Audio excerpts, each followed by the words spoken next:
माँ के आंसू। राधा बहन का इकलौता बेटा अमेरिका में रहता था।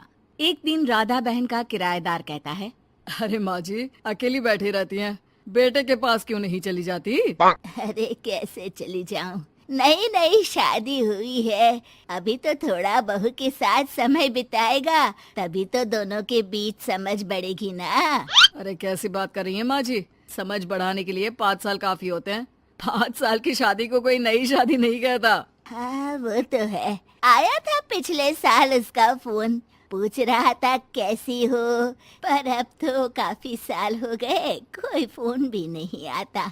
तभी फोन की बेल बजती है। लो 100 साल की उम्र है, आ गया मेरे मयंक का फोन। अच्छा, कैसे पता कि ये फोन उसी का है? अरे कैसे पता नहीं चलेगा, माँ हूँ मैं। अरे रहने दो माँ जी, 1 साल से जिसका फोन नहीं आएगा वो अब क्या करेगा? होता भी वही है। फोन पर मयंक है। कैसी हो माँ?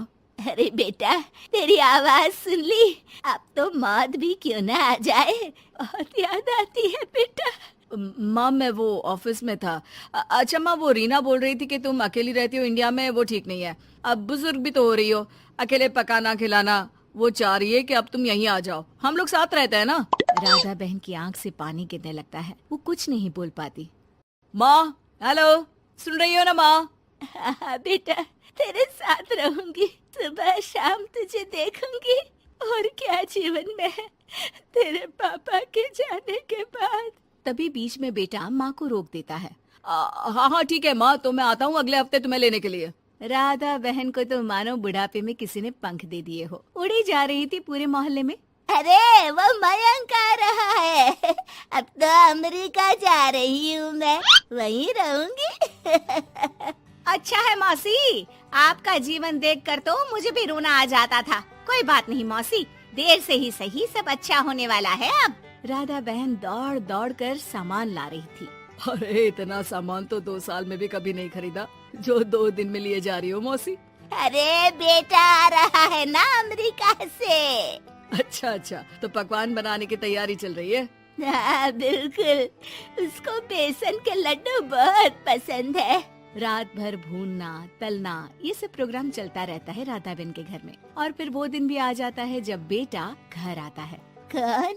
माँ मैं मयंक। ये घर का क्या हाल बना रखा है, न सफाई न धुलाई, कैसा लग रहा है ये घर? घर तो ऐसा ही था बेटा, हमेशा से, बस तू थोड़ा कमजोर लग रहा है। क्या हुआ बेटा? ये कमजोर नहीं, फिट होता है माँ। वैसे और बता, क्या हाल है तेरे? बेटे के मुंह से हाल पूछने का अंदाज भले ही फॉर्मेलिटी वाला हो, लेकिन राधा बहन की आंख फिर भर आती है। अरे यार, ये तुम्हारी हर बात पर रोने की आदत न जाने कब जाकर खत्म होगी।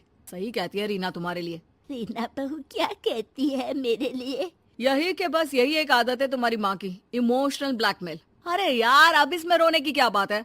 ना ना कुछ नहीं, बहुत दिन बाद तो घर आया ना, तो क्या रोएगी? हाँ क्यों? अच्छा ये ले, तेरे लिए रात भर बैठकर ये बेसन के लड्डू बनाए हैं, और ये अचार तुझे बहुत पसंद है ना? पसंद है नहीं माँ, पसंद थे। अब तो फिटनेस के लिए ये सारी फालतू चीजें मैं खाता भी नहीं हूँ। ये फालतू चीजें खाकर ही तो तू बड़ा हुआ है बेटा। अब रहने दे माँ, क्या क्या खिलाकर बड़ा किया है, मुंह मत खुलवा। कौन देशी घी में शक्कर डालकर पराठे के साथ खाता है? वो तो तुझे पसंद थे ना बेटा, तभी तो बनाती थी, नहीं बनाती थी तो रोता था तू। अरे तो रोने देती ना माँ, अब सारी समस्या उसी खाने से है शरीर में। वो तो भला हो रीना का, जो हेल्दी डाइट देकर सब मेंटेन कर रही है। राधा बहन बेटे की आने की खुशी में इतनी दीवानी थी कि उसे बेटे के बात का अंदाज और लहजा समझ में नहीं आ रहा था। अच्छा अच्छा रुक, पालक वाली दाल बना देती हूँ। रहने दे माँ, मैं होटल से ऑर्डर कर देता हूँ। इतने साल बाद होटल का खाना, माँ के खाने की याद नहीं आती थी।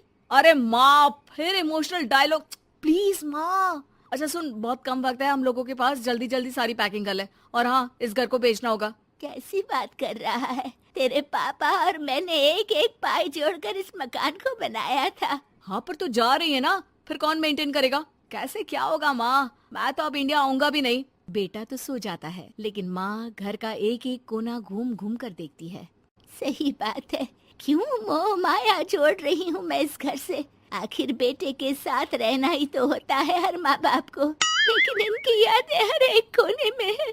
खैर, औने पौने दामों में घर को बेच बेटा और माँ एयरपोर्ट के लिए रवाना हो जाते हैं। माँ यहीं बैठ, मैं अभी आया। नहीं नहीं बेटा, मैं साथ रहूंगी, पहली दफा आ रही हूँ ना। अरे माँ, टिकट, बोर्डिंग, सामान, चेक इन, 10 काम है, करके आ रहा हूँ ना। ठीक है, जल्दी आ जाना, यहाँ घबराहट होती रहेगी। बेटा माँ को समझाकर चला जाता है। माँ बैठी रह जाती है लेकिन बेटा आता ही नहीं। एयरपोर्ट के लोग बताते हैं कि इस नाम का लड़का तो कब का अमेरिका की फ्लाइट लेकर उड़ चुका है। माँ किसी तरह अपने बीके हुए मकान में ही आ जाती है। मुझे कुछ दिन रहने दो, पता नहीं क्या हुआ, हो सकता है कोई मजबूरी हो बेटे की। नया मकान मालिक कहता है। अरे माँ जी, कमरा तो मैं आपको दे दूँ, पर भाड़े का क्या? पति की पेंशन भी है भैया। ठीक है, आप आराम से रहिए, लेकिन एक बात बताइए, आप किसी रिश्तेदार के घर क्यों नहीं चली जाती? अरे कैसी बात कर रहे हैं आप, मेरा बेटा कभी भी आ सकता है। अगर मैं उसे यहाँ नहीं मिली तो